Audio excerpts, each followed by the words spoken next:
ආයිබෝවන් යාළුවනේ අපගේ ප්‍රභා passion YouTube නාලිකාවට ඔබව සාදරයෙන් පිළිගන්නවා. මම කලින් වීඩියෝ එකේදී ඔයාලට කියා දුන්නා අවුරුදු 4ක චූටි බබෙක්ට මූලික බ්ලොග් එක සකස් කරගන්නේ කොහොමද කියලා. මම මේ වීඩියෝ එකෙන් අවුරුදු 5ක චූටි බබෙක්ට මූලික බ්ලොග් එක සකස් කරගන්නේ කොහොමද කියලා කියා දෙන්නයි යන්නේ. අපි මුලින්ම බලමු අවුරුදු 5ක චූටි බබෙක්ට අවශ්‍ය වෙන මිමි මොනවද කියලා.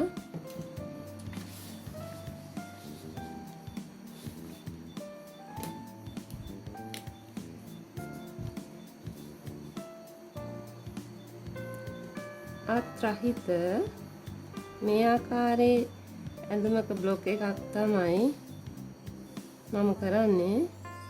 ඉනට රැලි ඇදලා තියෙනවා. පිටිපස්සට සිපර් එකක්. කැමති නම් පිටිපස්සට බඳින්න පටියකුත් අපිට දාගන්න පුළුවන්. අපි බලමු දැන් මේකේ මිනුම් කොහොමද කියලා. අවුරුදු 5ක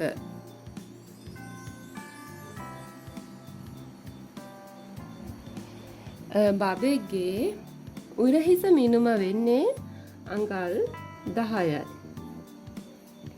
එතකොට මේ බබාගේ පපුවට මිනුම වෙනවා අඟල් 22ක්. ඉනවට මිනුමත් අඟල් 22යි. එතකොට ගවුමේ සම්පූර්ණ උස වෙනවා අඟල් 23යි. කරවට මිනුම අඟල් 10 මාරක් වෙනවා.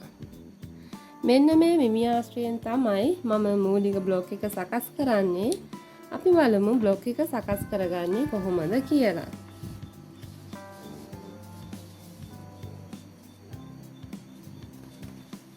මුලින්ම මේ පේන ආකාරයට සිරස්ස සහ තිරස්ස රේඛා දෙකක් ඇඳ ගන්න ඕනි.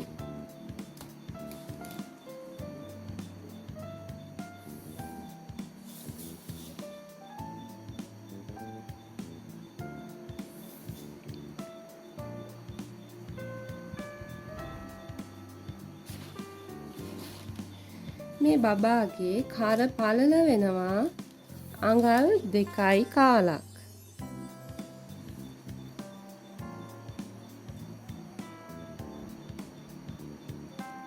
කර ගැඹුර වෙනවා අඟල් 2යි 4න් 3ක්.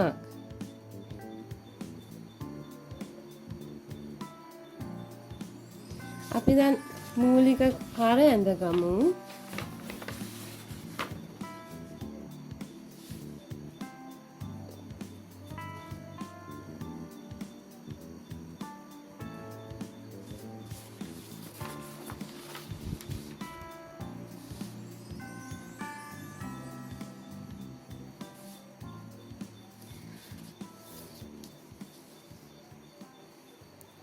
ඊට පස්සේ උරහිස මිනුම අඟල් 10 දෙකට බෙදලා යන අඟල් 5 මෙන්න මේ රේඛාවේ ලකුණු කරලා අඟල් භාගයක් පහත් කරන්න.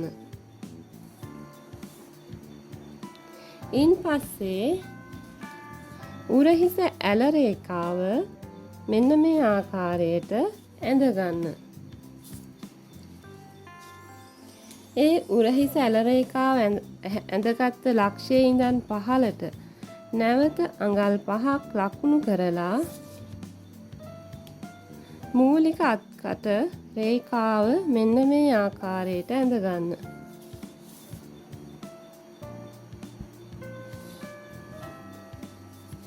අපි මෙන්න මේ රේඛාවේ තමයි පපුවට මිනුම ලකුණු කරන්නේ. පපුවට මිනුමට අඟල් 4ක් එකතු කරලා 4ෙන් බෙදලා එන සංඛ්‍යාව, ඒ කියන්නේ අඟල් 6මාර මෙන්න මේ රේඛාව මත ලකුණු කරනවා.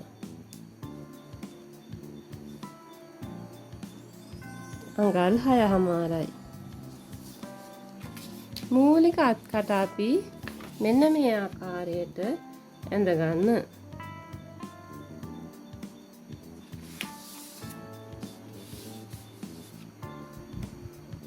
බලමු මෙතන වක්‍රයට අඟල් භාගයක් 4න් 3ත් අතර ප්‍රමාණයක් තියෙනවා. ඊට පස්සේ අපි බලමු ඉනට උස කීයද කියලා. අවුරුදු 5ක චූටි බබෙක්ගේ ඉනට උස අඟල් 11යි. අඟල් 11 මේ ආකාරයට ලකුණු කරලා ඉන රේඛාව ඇඳ ගන්න.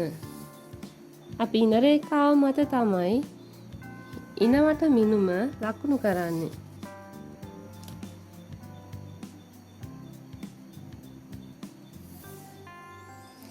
ඉනවට මිනුමට අඟල් 4ක් එකතු කරලා 4ෙන් බෙදුවාම එන සංඛ්‍යාව ඒ කියන්නේ අඟල් 6මාර මෙන්න මේ රේඛාව මත ලකුණු කරන්න. මේ බබාගේ ඉනවට මිනුමත් වෙන්නේ අඟල් 22යි.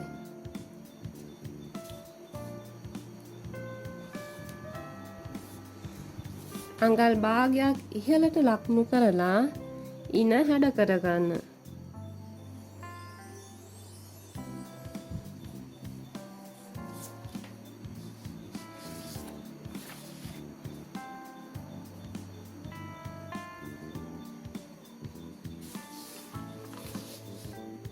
අපි මේ බ්ලොක් එක ඉදිරිපස ගන්නේ නැම්මට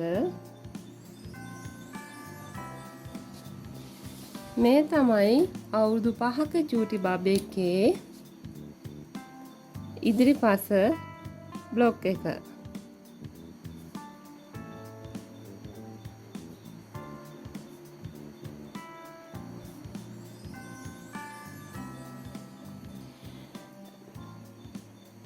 පිටුපස බ්ලොක් කොටසත් මම මේකේ මඳිනවා.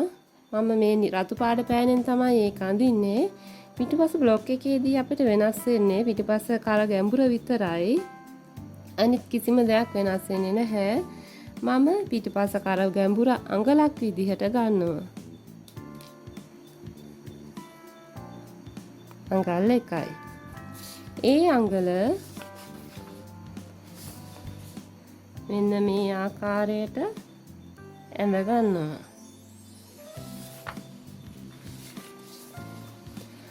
මේ තමයි බෑක්. මේ තමයි ෆ්‍රන්ට් එක.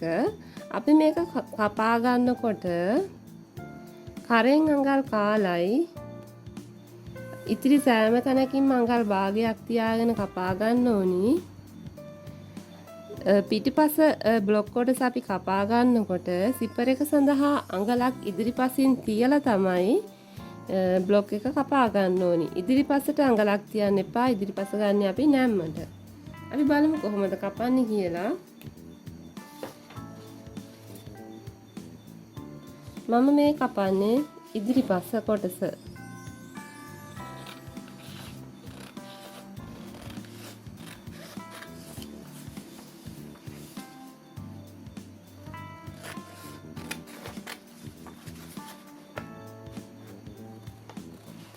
ඉදිරිපස පිටිපස බ්ලොක් දෙකම මම මේකේ ඇඳලා තියෙන්නේ.